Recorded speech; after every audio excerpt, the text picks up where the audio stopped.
A great and powerful partner. Chapter 9 of Eyes on You. Act 1 Finale. Trixie volunteered to handle the school visit that day, as Twilight was too busy taking care of Rainbow. She wasn't sure what went on in there, some kind of magic show from what she could hear, but Trixie emerged with a smile on her face, and the children cheered and waved for her as Twilight had never seen her. For her part, Rainbow was distraught. She had kept her promise to keep what Trixie had said between the three of them, so as not to cause any more damage than she already had. Twilight assured the poor Pegasus that they were okay, and she hadn't done anything wrong. But Rainbow simply smiled and pretended to take the words to heart. In reality, she was hurting. Twilight could see it, but there was nothing she could think of to say or do that would fix her, other than constantly tell her that it was okay. The following day, Pinkie Pie held one of her trademark Pinkie parties, the same one Twilight had agreed to clean up a week before. Trixie opted out, which wasn't too surprising, considering her first experience. Rainbow Dazzle was there, though, and all of a sudden she seemed to be back to her usual self, laughing, playing, and smiling along with the rest of her friends. Twilight spent much of the evening trying to figure out what had changed, or rather Rainbow was just pretending to for her benefit, which seemed a lot more likely. She never did get an answer, but Pinkie Pie, at least, seemed to think that she was still the usual Dassy. Over the next few days, Twilight saw very little of Rainbow, or her other friends, since she pretty spent most every waking moment in Trixie's company. They practiced walking around the library and even sneaked out at night a couple of times to take a walk near the forest, away from the prying eyes of Ponyville. Trixie's leg grew a little stronger every day, as did the bond of trust between she and Twilight. Before long, moving together was as easy as, well, dancing. Late one night, the two mares set on one of their walks. This time, Trixie seemed eager to take the lead, and Twilight was all too happy to follow her. I swear, if this turns into a Amity and Lou's dance situation, I am out of here. Really, because I already have one beautiful, precious moment between my Luz and Amity. What? I'm a canon shipper, so of course I love Lumity. So, where are we going? Twilight asked as she and Trixie trotted over the bridge leading out of Ponyville proper.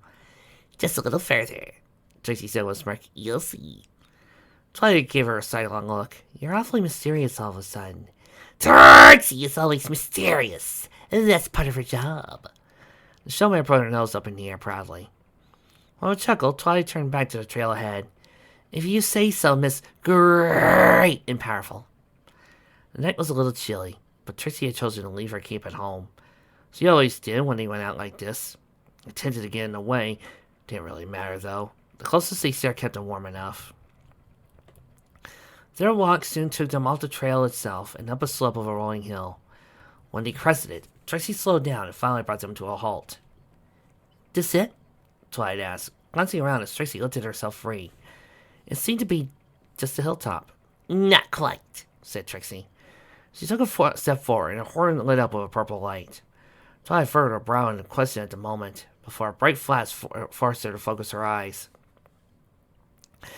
When she came back to her senses, she saw a covered basket laying in the middle of a hilltop. A picnic basket? She guessed, stepping alongside Trixie to get a better look. Trixie rolled her eyes. Very observant sparkle. Now, help me unpack. As the show mare lifted out a checkered blanket, laid down on the grassy ground, Twilight regarded her questioningly. Well, this is a surprise. Is there some kind of special occasion or something I missed? It's just a picnic, Trixie said coolly. Trixie doesn't need a special occasion. She sees ponies do it all the time. And aren't you forgetting something? Twilight blinked at Trixie as she finished unloading the contents of the basket. A flask, 2 mugs, and a pair of wrap sandwiches. When Trixie had finished, she had finished the basket with another flash and looked at Twilight expectantly. Well, what? Said Twilight, cocking her head. The summoning spell, Trixie deadpanned. Are you not impressed? Twilight's eyes went wide. Oh, of course. Well done, Trixie. While rolling the ice, Trixie stepped forwards and lay down on top of the blanket. Whatever. Trixie is sure she'll find somebody else who appreciates her awesome magic. Twilight felt her face heating up. No, I appreciate Trixie, she said hurriedly, stepping forwards to stand beside her. Thank you for this, really. Yes, said Trixie dismissively. Sit down, will you? Twilight raised an eyebrow. She patted around to find a comfy spot. then lay down on her front alongside Trixie, wondering what she was up to. She watched as the Somare poured 2 mugs of apple juice from the flask, taking one for herself and passing the other across. Twilight took it with an uncertain smile and sipped it as she waited for the explanation. "Nice night," Trixie commented. Twilight frowned at her. She didn't have to say anything. Trixie got the gist of it from just that look. She sighed. "Alright, Trixie has something to tell you, Twilight Sparkle." "Oh?" said Twilight, smiling expectantly. Trixie's eyes fell to the blanket. "It's actually something that Trixie should have told you a while ago. Do you remember when Trixie said she was just passing through Ponyville to go somewhere else? That wasn't entirely true." Twilight nodded slowly. "I kind of figured that out," she muttered. "Go on." Trixie closed her eyes for a moment before looking sideways at Twilight. "Trixie was on her way here to meet some pony." "Some pony? You?" Trixie said abruptly. "I was coming to see you." Twilight's heart leapt. "Oh, really?"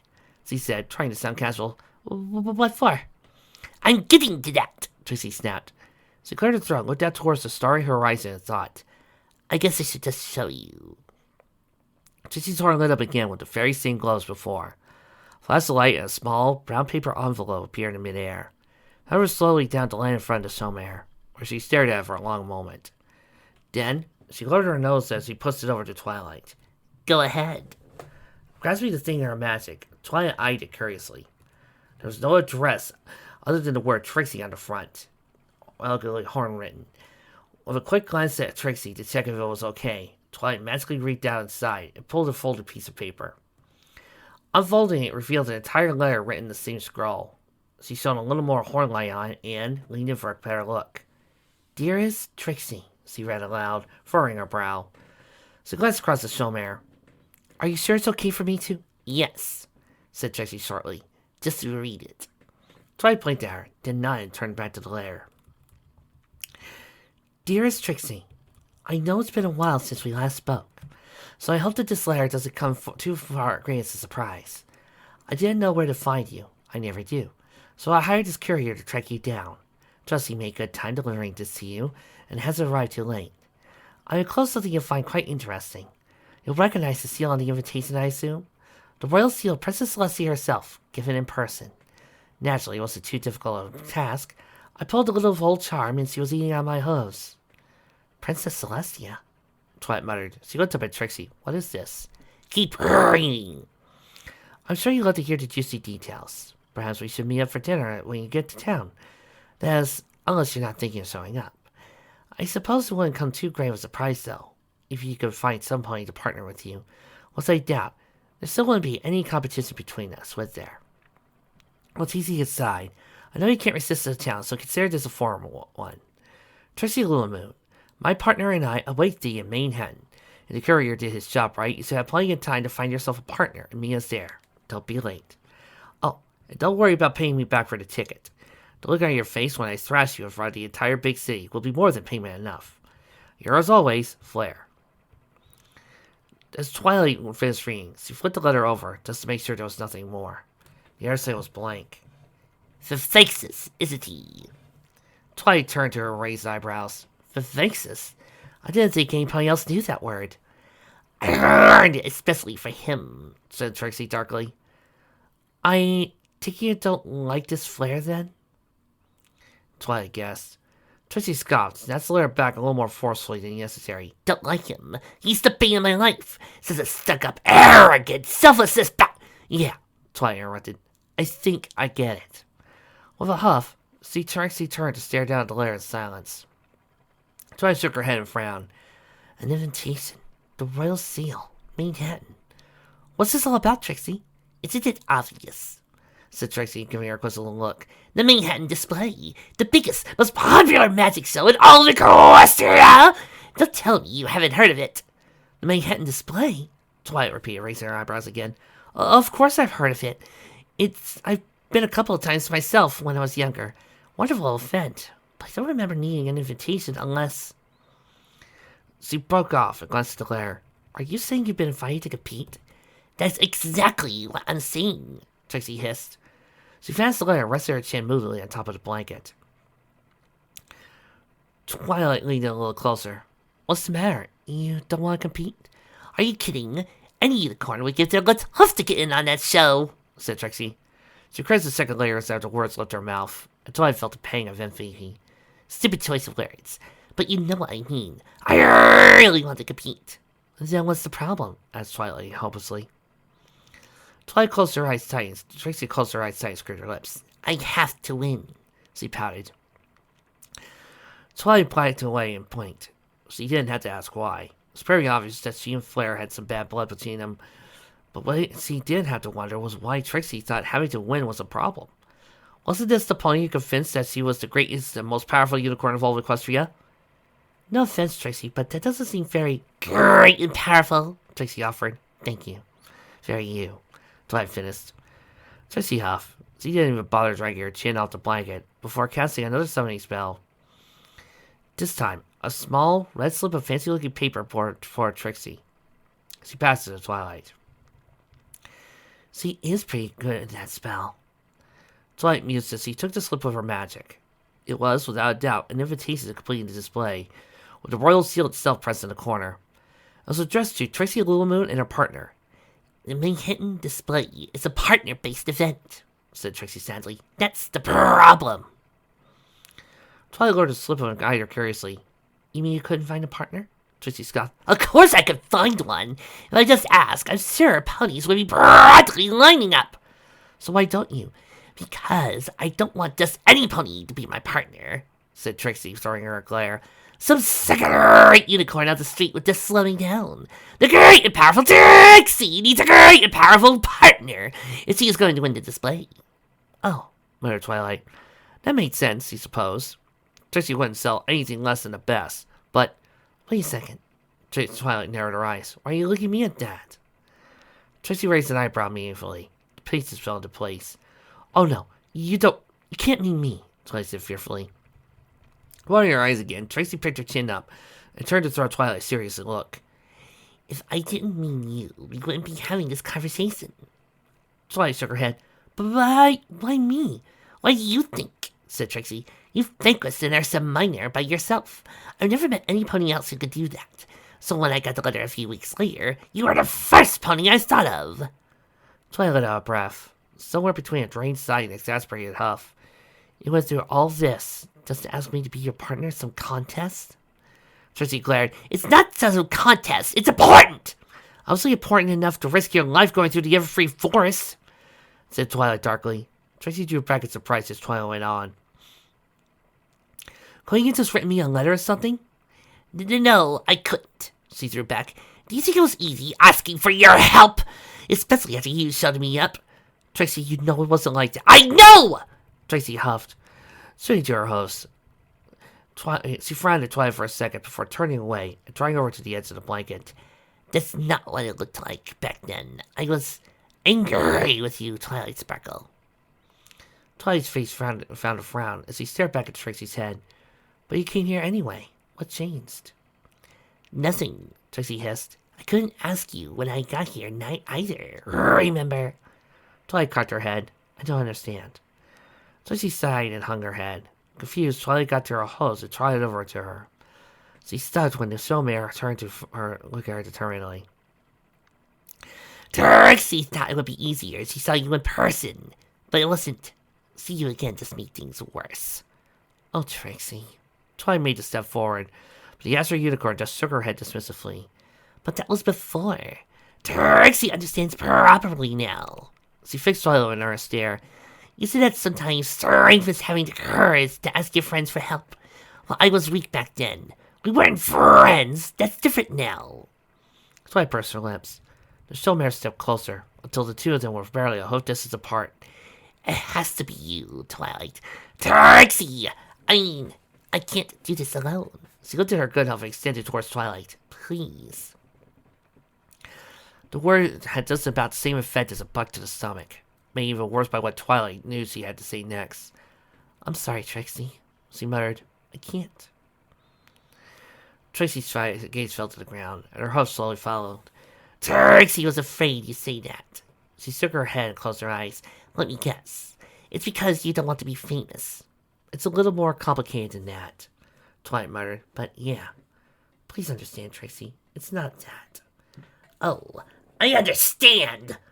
Tracy removed back with a glare. I guess you're only helpful when it suits you, after all. That's not true, Twilight said desperately. I'd love to help, but what can I do?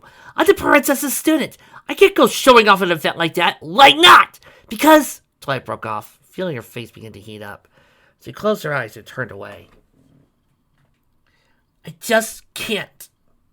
The silence that followed was awful. She wished that Tracy would say something, anything, to make her feel a little less cruel. Selfish pony.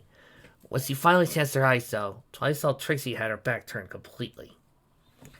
I thought we were friends, the showmare grumbled. Alarm bells went off through Twilight's body. She felt a sickening feeling in her stomach. Please don't do that, she begged, even as her vision started to grow foggy. She tried to blink it clear, but it did little good. Tracy remained silent. Twilight bit her lip, trying to think of the right thing to say or do. Anything would have gone about it then, but she just couldn't. She stammered. It was all too much. All energy left the poor lavender unicorn, fell to her haunches in the middle of a blanket. Pressing her chin to her chest, Twilight hoped to pretend it was all just a dream. A bad dream where she couldn't help her friend when asked. A tear escaped her eye. Why am I feeling this way? Why am I crying? She wondered hopelessly. Twilight. She screwed up her eyes at the sound of Showmare's voice. Tracy probably didn't want to be her friend anymore. Twilight wouldn't blame her. I'm sorry, Trixie. No, Trixie said. That's not fair. Twilight shook her head. Trixie was right. It wasn't fair at all for Twilight to say no based on such selfish reasons. And they were selfish. She couldn't lie to herself about that. She just wanted to go home, pull her pillow over her head, and something warm and fluffy pressed against Twilight's fetlock. Craning her eyes, she saw Trixie sitting in front of her. Hopeless look on her face, with one hoof reaching out to rub against Twilight's. Trixie paused, staring into her eyes for the longest time before finally leaning forward so their necks crossed in a hug. Twilight took a sharp breath. Trixie never hugged her before. Why now, of all times? I didn't mean it, Trixie said mutterly. That was a stupid thing to say. Twilight choked, kind of half laughing, half sobbing breath. No, you're right, she huffed, hanging up in Trixie's grasp. Some friend I am. Trixie went quiet again, but didn't pull back. The cuddle was reassuring enough to hold back Twilight's tears. She managed to get by with only a few sniffles. This really matters to you, doesn't it? Twilight asked, dreading the answer she knew was coming. More than anything, said Trixie. There it was. Twilight breathed a hazy huff and wrapped her hose around Trixie's back. Squeezing her eyes shut as she braced herself. Having heard Trixie say that, there was no other choice. Okay, Twilight said simply. She expected to suddenly feel a lot different. A lot better, but she didn't. Feel anything at all, because she wasn't sure Trixie had heard. Twilight gulped down her rested faces and pulled back from the embrace. Feeling this, Trixie did the same. Her eyes were tearful, but they definitely had a certain shine to them. She gave Twilight a questioning look. Okay, Twilight repeated. Okay, Trixie cocking her head.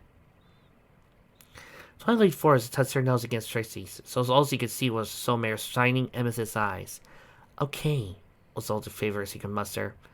Trixie blinked. It took her all 2 seconds to figure it out. Her eyes went wider than Twilight had ever seen them. Glistening didn't go away, nor the wetness of Twilight's own eyes. What? Trixie muttered, but you were... Shaking her head ever so slightly, Twilight pressed harder against Trixie. It doesn't matter. I care about you, Trixie. If this is really that important to you, then I care about it too. Twilight couldn't see Trixie's cheeks, but judging by the look in her eye, they were probably just as red as Twilight's own. Showmare gulped and blinked and pushed back. No! I care about you too. You already said you don't want to. I won't let you ignore that just for me. Twilight pushed back even harder, eyeing up with Trixie. She stared determinedly in Showmare's eyes for the longest time, not daring to blink. The words hung on the tip of her tongue. She could have held them, let Trixie have her way, but at the same time she couldn't. Just try and stop me. Something clicked within her. What, where, why, or how, she didn't know, but something clicked. The same exact thing happened to Trixie. Twilight could see it in her eyes. Slowly she shifted her head forwards and closed her eyes. Not sure what she was doing. Trixie follows suit. Their horns pressed together, magic sparking between them. They finally came to a stop, side by side. Twilight pressed their heads up against each other, and a long, awkward silence fell across the head top. Some picnic, Twilight thought. They're smooching, aren't they?